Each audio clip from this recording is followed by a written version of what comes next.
Welcome, welcome. We are going to finish Chapter 5, Lecture 3 in this video. So we did start this lecture in class and we got through talking about electrochemical gradients and membrane potential. We're not going to go over that again in this video since we already did it in class, but we are going to apply what we learned about electrochemical gradients and membrane potentials throughout this lecture. For the rest of this lecture, we're going to cover the different types of active transport. So we need to talk about the two types that all active transport falls under. We have primary active transport and we have secondary active transport. Now, both of these are going to use energy and they're both going to move a substance against its concentration gradient. So this means from a low concentration of that substance to a high concentration of the substance. Pretty much the opposite of passive transport, which goes from high to low.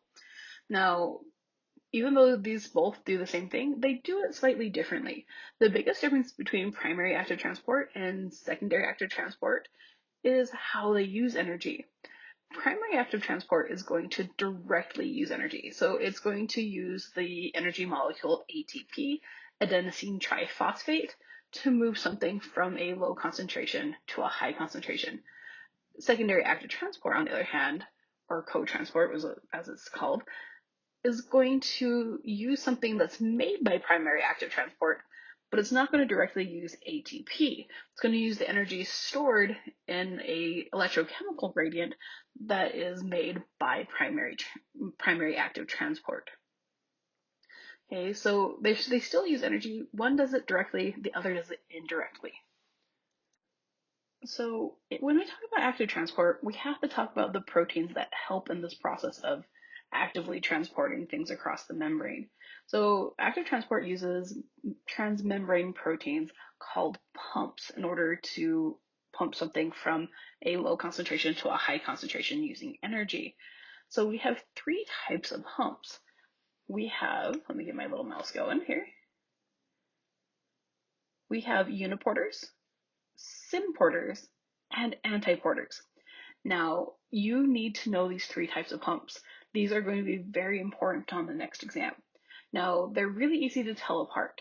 Uniporters, uni means one, which means that it's going to pump one type of molecule or ion in one direction.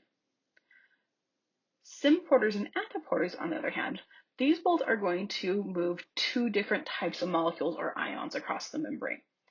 Now, in the direction they do, this is where it differs. So symporters are going to take two molecules or ions and pump them across the membrane in the same direction. Whereas antiporters are going to take those two molecules or ions and pump them in opposite directions. So one molecule is going to come in and one molecule is going to go out. Now, pumps are a lot like channel proteins and carrier proteins that we talked about in the last lecture. They allow things to go both ways. So sometimes it brings stuff in, sometimes it takes things out. But we need to be able to identify these three types of pumps. So real quick, uniporters, one molecule, one direction. Symporter, two molecules moving in the same direction. And antiporter, which is two molecules moving in different directions. So with pumps, one of the things that you are going to have to do on the next exam is I'm going to give you a schematic or an image, kind of like the one here on this slide, and you're going to need to look at it and figure out what type of pump is being used and if it's primary or secondary active transport. So as we go through the rest of the lecture, I'm going to teach you how to figure that out. Now we need to talk about primary active transport first. Okay. So primary active transport is the type of active transport that's going to directly use ATP. It's going to directly use energy in order to move things across the membrane. And it does this by breaking ATP, like literally breaking it. So what's going to happen, and we can see this in this slide, this is an example of a sodium potassium pump. These are really important for our cells. In fact, most of the energy made in our cells actually goes to fueling these sodium potassium pumps. In fact, in red blood cells, about 98% of the energy made in a red blood cell powers pumps like this for the red blood cell. Okay, so we can see here where my cursor is, we have this little molecule called ATP. Okay, that's the energy currency of the cell. We're going to talk a lot about ATP in the next 3 chapters. Okay, so what happens to power this pump? What's going to happen is ATP is going to bind to the pump. Now, it can be inside or outside, it doesn't matter. Okay, so in this image, as you can see, it's labeled the outside of the cell is yellow, the inside of the cell is blue. Now we have these little circles, they're going to denote different ions.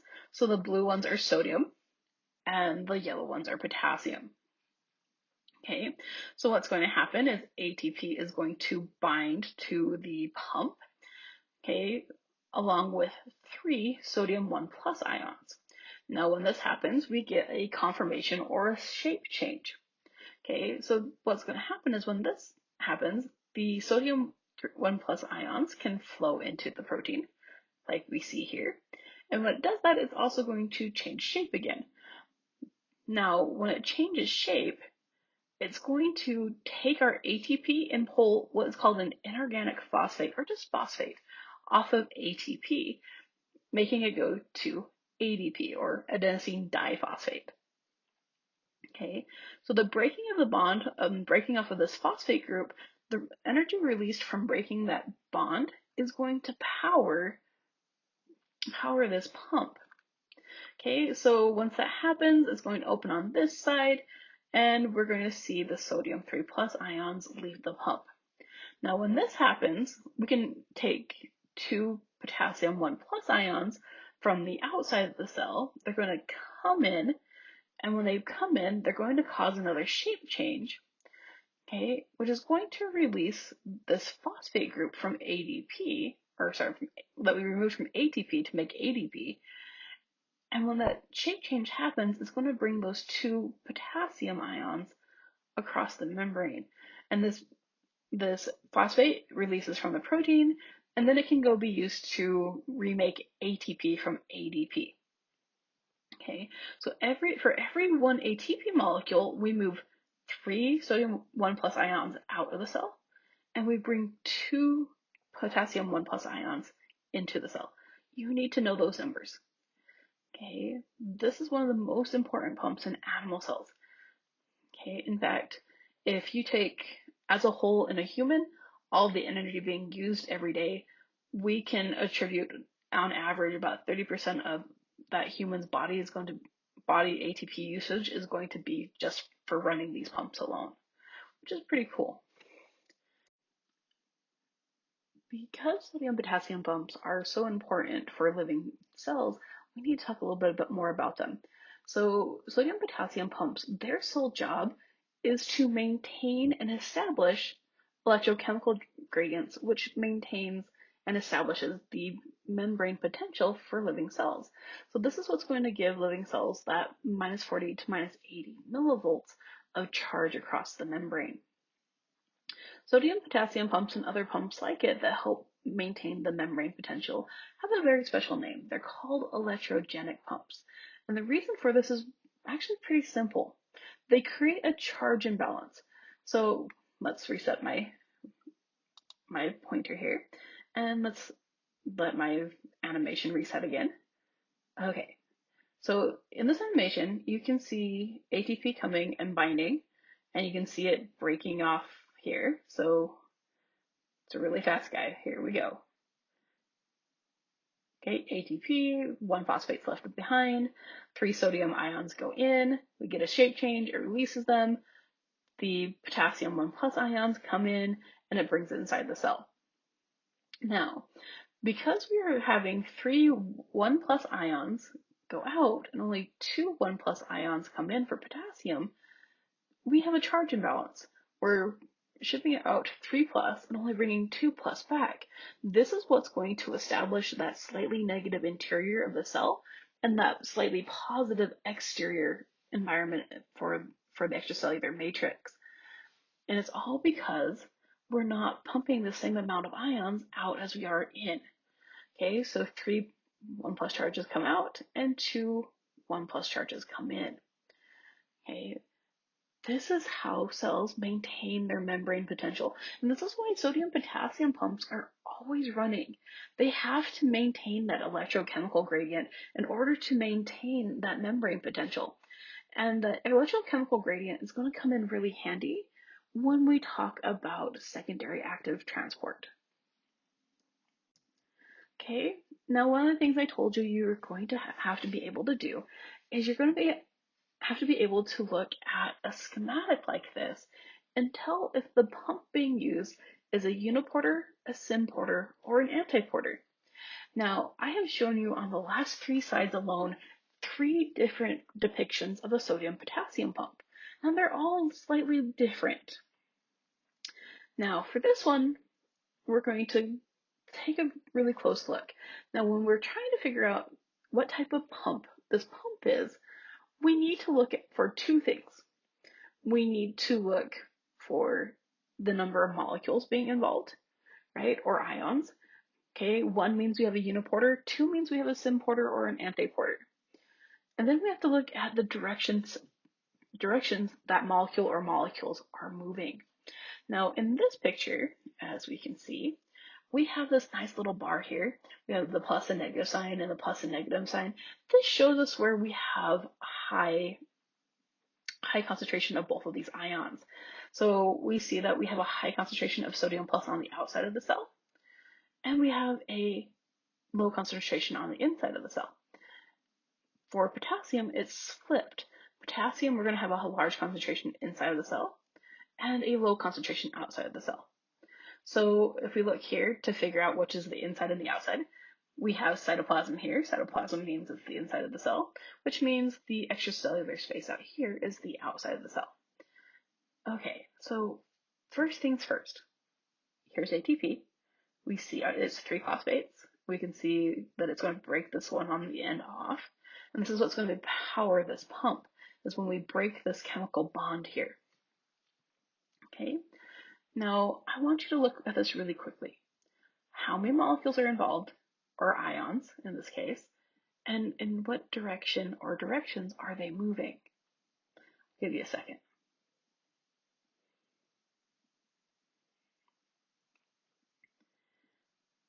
Okay, so if you have been looking at this really close, this is actually pretty easy. Well, we have sodium 1 plus ions, that's 1 ion, and we have potassium 1 plus ions, that's 2 ions. Okay, so we're moving 2 things. So we know for sure that this is not a uniporter. So this has to be either a symporter or an antiporter based on the fact that we have 2 ions here. Now we need to look at the direction the ions are moving. So we know that sodium, this is a sodium potassium pump. We can see here that sodium is going from the inside to the outside. This is what these arrows mean. For potassium, they're going from the outside to the inside. They're moving in opposite directions.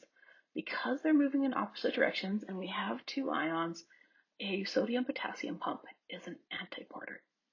And this is something that you're going to have to be able to do on the next exam given a schematic like this. Okay, so now that we've talked about primary active transport, we can talk about secondary active transport. Now, secondary active transport is going to use the electrochemical gradient that is made by primary active transport to move things across the membrane against their concentration gradient. So with the sodium potassium pumps, where we're pumping all the sodium outside of the cell, we are making a very high concentration of sodium in the extracellular fluid. Okay, now what's going to happen is sodium is going to find a transmembrane protein, whether a channel or something like a co-transporter, which we're going to talk about here in a second, to move back across the membrane because it wants to equalize that concentration difference. Now, secondary active transport is called co-transport for a reason. So it's going to use the energy in the concentration gradient when this sodium goes back into the cell. Okay, so this is what is called a glucose co-transporter, which means that glucose is going to use this protein to leave the cell as sodium is coming in. Okay, so we can see glucose here. So we have a low concentration of glucose outside the cell and a high concentration inside the cell. And we have a high concentration of sodium outside the cell and a low concentration inside the cell. Okay, so these little hexagons are the sodium and these little rectangles are the glucose. So what's going to happen is these two sodiums are going to bind to the pump, and so is glucose. When this happens, we're going to get a shape change that's going to bring sodium back into the cell, so it can be pumped right back out by the sodium potassium pump to maintain that membrane potential. But it's also going to bring the glucose in against its concentration gradient, so from a low concentration to a high. This is why its secondary active transport is not directly using ATP to make the protein bring things across, but it's using the energy it put into that electrochemical gradient by pumping the sodium 1 plus ions outside. This is how a lot of glucose and a lot of our amino acids are coming into the cell is by this co-transport process. Now, one of the questions I will ask you on the exam is this: how can this be called active transport when ATP is not used? Well, it's because of the electrochemical gradient.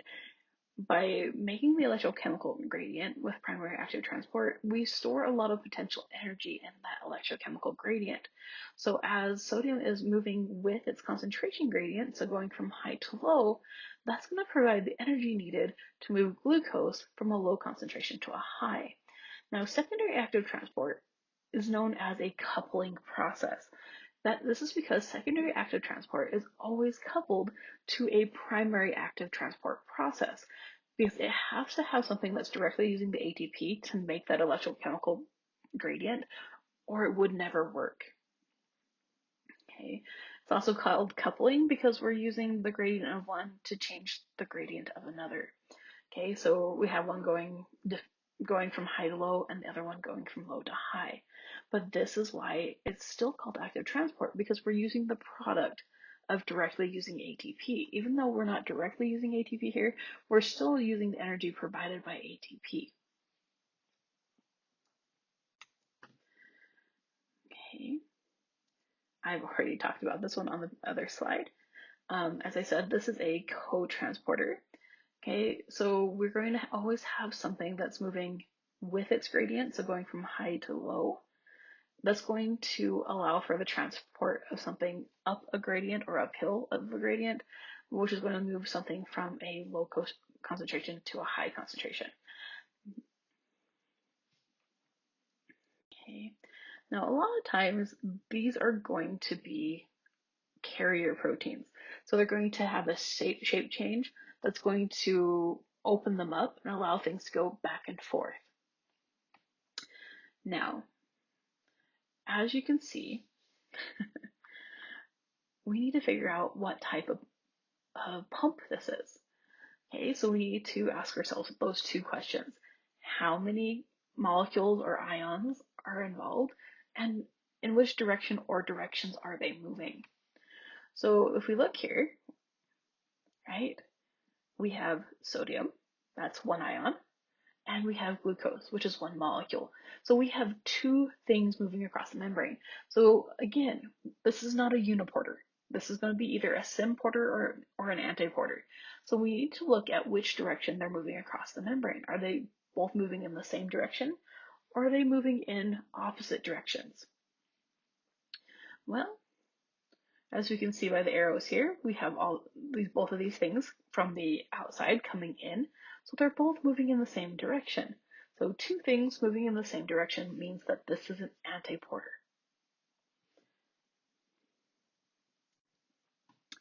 Okay, so we need to practice this a little bit more. This is another schematic of some pumps. There's actually two pumps in this picture. Okay, and this is going to illustrate why it's a coupled process. Okay, so we have a sodium potassium pump here. So this is our fourth depiction of a sodium potassium pump. Okay, we know how these work. Okay, and then we have another depiction of a glucose co-transporter.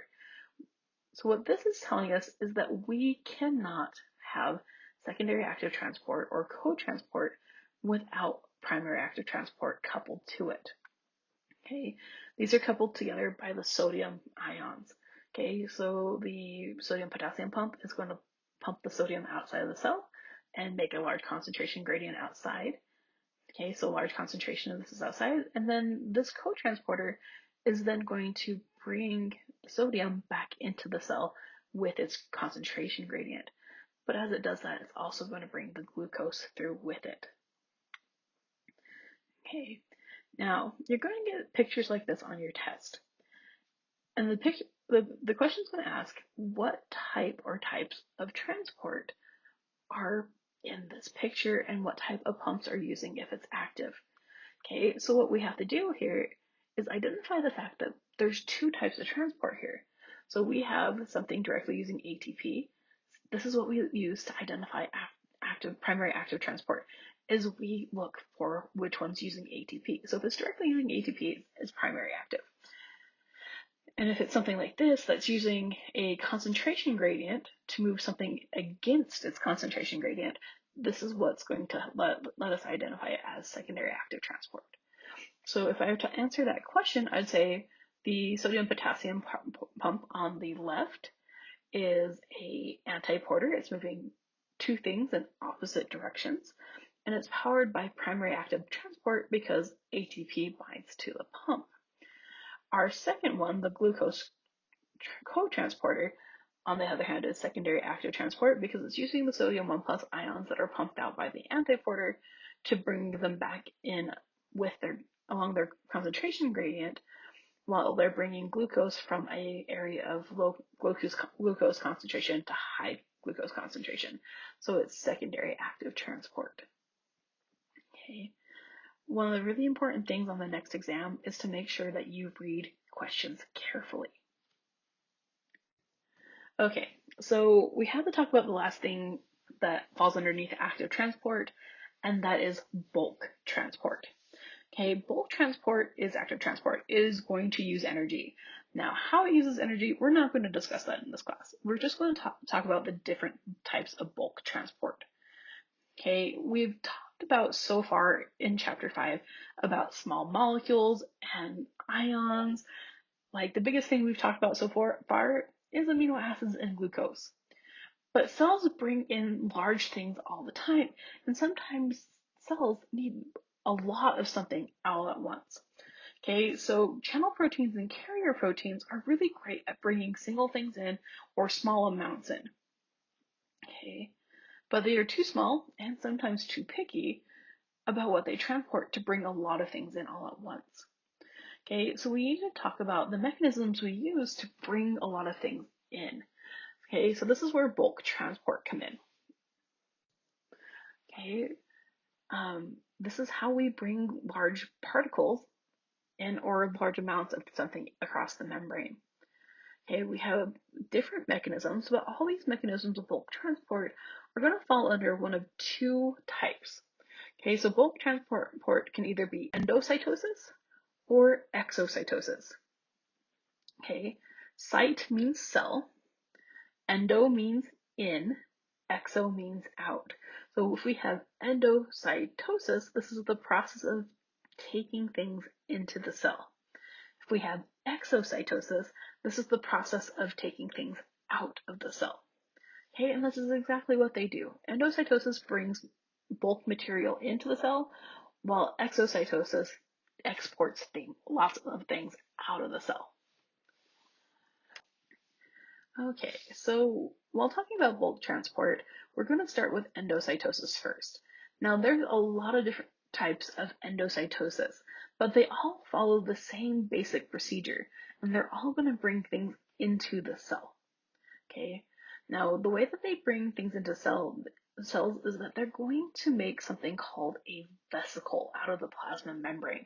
So they're literally going to grab something, wrap the plasma membrane around it, and that's going to create this little carrier that's going to bring things in. Okay, this process of the plasma membrane reaching out and surrounding something is called invagination. Okay, invagination literally means folds inward.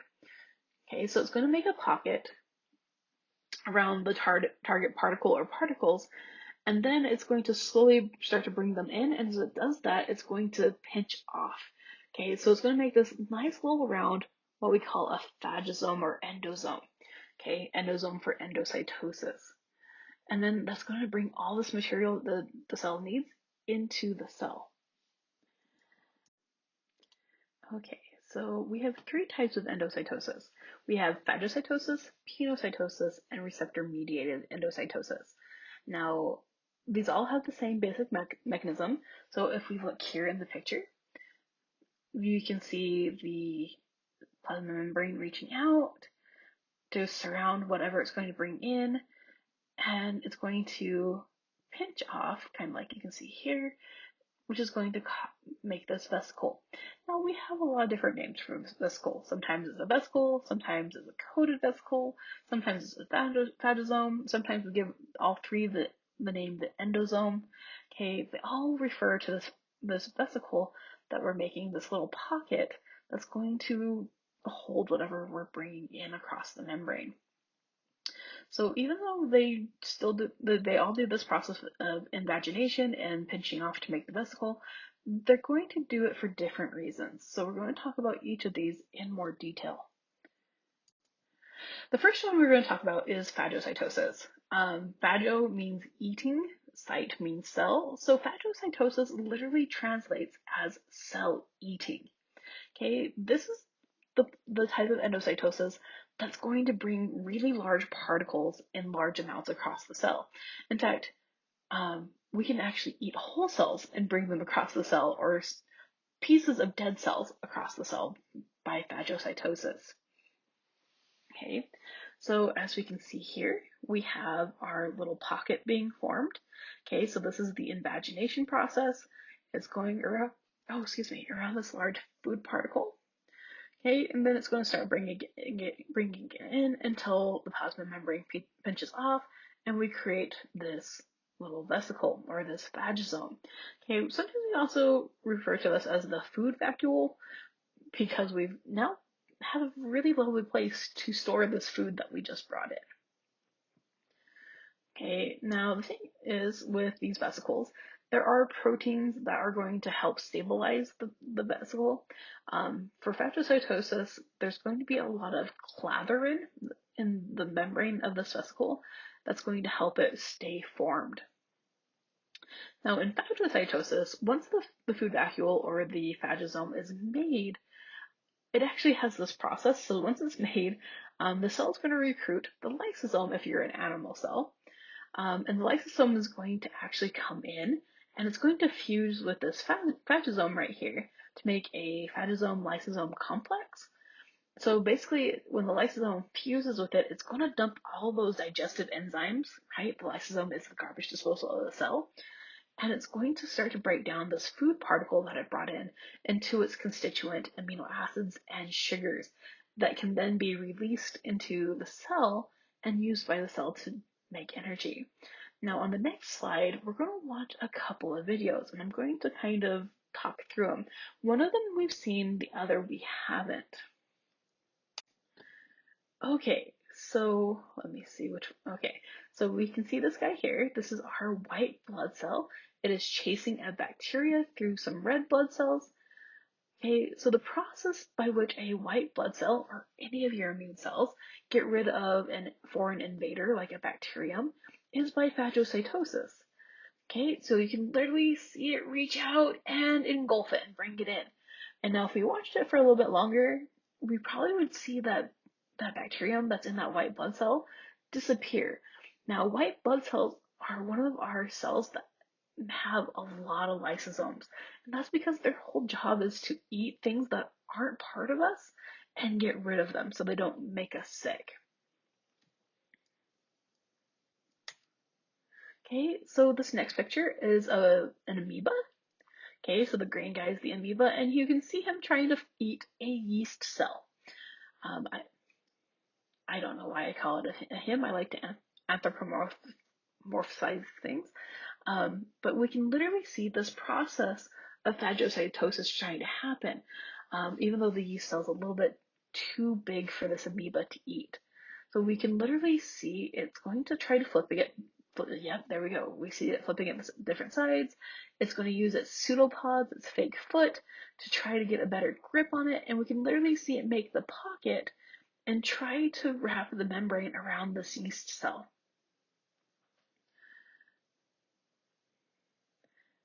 So you can see the pocket. Now the problem is it's never going to really pinch off because this poor amoeba is literally bitten off more than they can chew. Okay, but it really illustrates this process of phagocytosis and this process of making a pocket to make the vesicle. Okay, so the next process of endocytosis that we're going to talk about is pinocytosis. So pinocytosis is the exact opposite of phagocytosis when we talk about endocytosis. So phagocytosis is for bringing large amounts of things or large things across the membrane. Pinocytosis is often referred to as cell drinking or cell sipping. Okay, so it's a form of endocytosis that's going to have the membrane literally reaching out, as we can see here, and taking small amounts of the extracellular fluid in through this process of invagination. Okay, so we can see that it's sipping fluid. Sometimes when it does this, all it gets is water. Sometimes it gets something in here.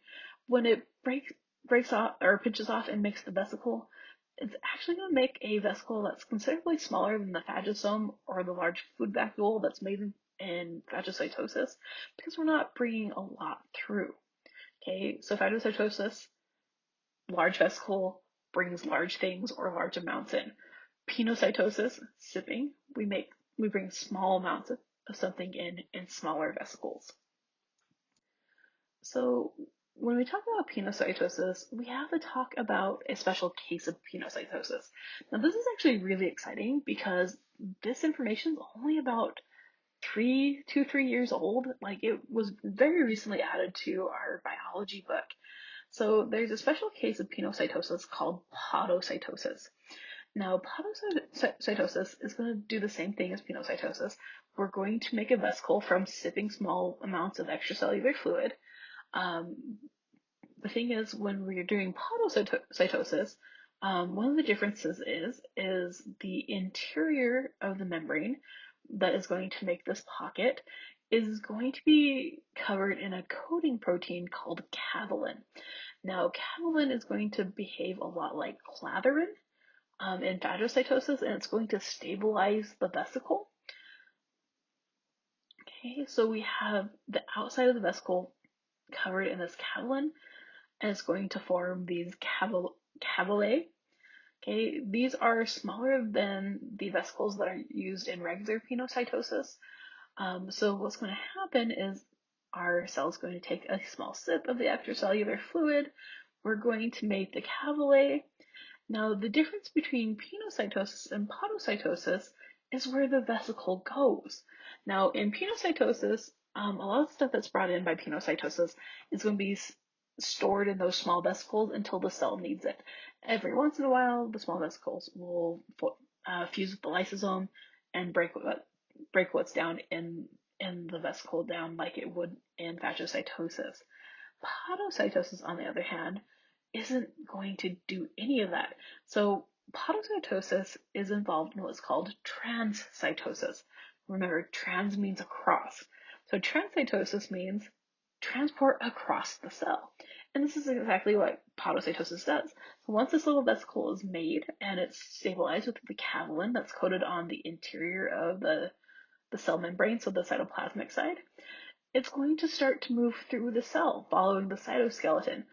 Okay, so it's going to travel through the cell until it reaches literally the other side of the cell, and then it's going to join with the membrane again and dump what it has in it on the other side of the cell. Now, as I said, this is still fairly new. The hypothesis is that this podocytosis process is to help get nutrients and water to the other side of the cell in a tissue. So cells around it can also access what it has access to. So, as I said, fairly new. Don't know much about it other than that, but I think it's pretty cool. So this is the way that cells can, especially animal cells, can transport stuff to the other side that other cells might need. Okay, the last type of endocytosis is what is called receptor-mediated endocytosis. Now, phagocytosis brings large amounts in, pinocytosis brings small amounts in, receptor-mediated endocytosis brings specific things in. Okay, so what's going to happen is we have these kind of receptor clusters in the plasma membrane. Remember, receptors are proteins. Now, these receptors have specific shapes, right? Shape denotes function, one of my favorite things in Biology 201. So this receptor is going to be shaped for a very specific substance. Okay, so in this picture, our specific substance is the star and not the square. So what's going to happen is these receptors are found in these little pockets we call coated pits. Now they're called coated pits because on the cytoplasmic side of the cell membrane, they have these clathrin proteins, which are peripheral proteins. Okay, these peripheral proteins are going to be coated all on the other side of this little pocket. Okay, which is why they're called coated pits. Okay, because clathrin is also called a coat protein. Okay, so clathrin, just like in phagocytosis, is going to help the vesicle be stable once it's made. So what's going to happen in this coated pit is that the receptors are going to wait until they have completely bound all the substrate to the receptors in that pit. So once we have all the stars or substrates or substances, they're all the same word for the same thing. So once we have all the stars bound to this, a signal is going to go to the cell to form a vesicle from this coated pit.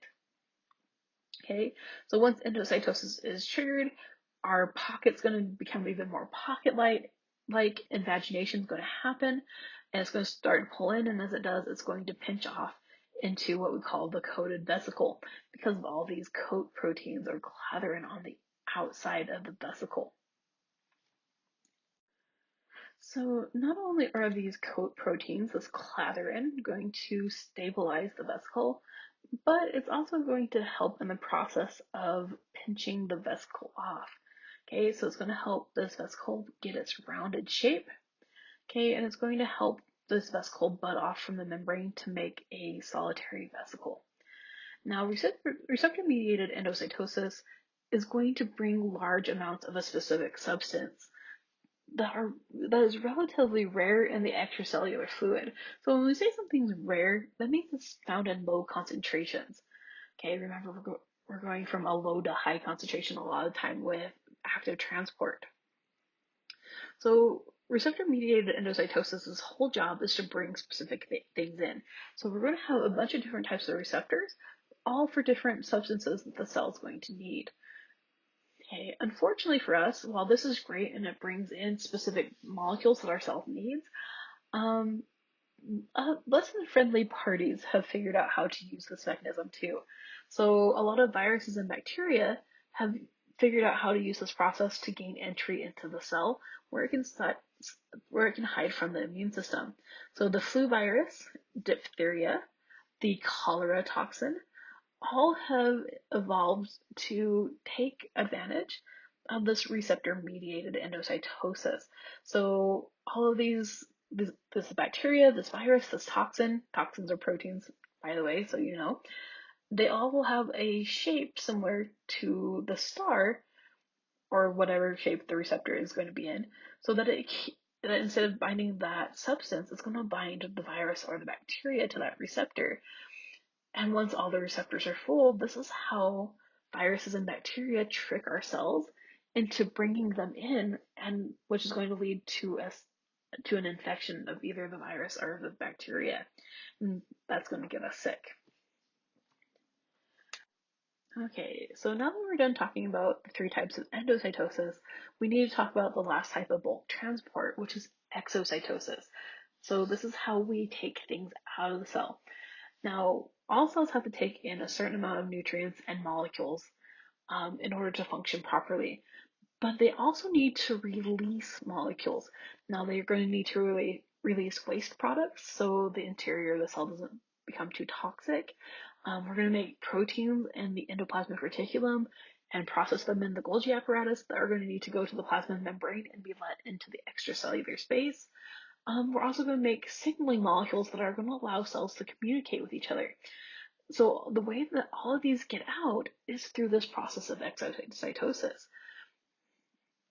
Okay, so what's going to happen here is the opposite of endocytosis. We are going to put something in a vesicle. A lot of times these are packaged in the Golgi apparatus. So part of the membrane of the Golgi apparatus is going to form the vesicle. Okay, so the vesicle is going to travel along our cytoskeleton until it reaches the plasma membrane. Now, once it gets here to the plasma membrane, it can do one of two things. Most vesicles are going to fuse with the membrane, and when it does this, it's going to open up and literally dump its contents outside of the cell.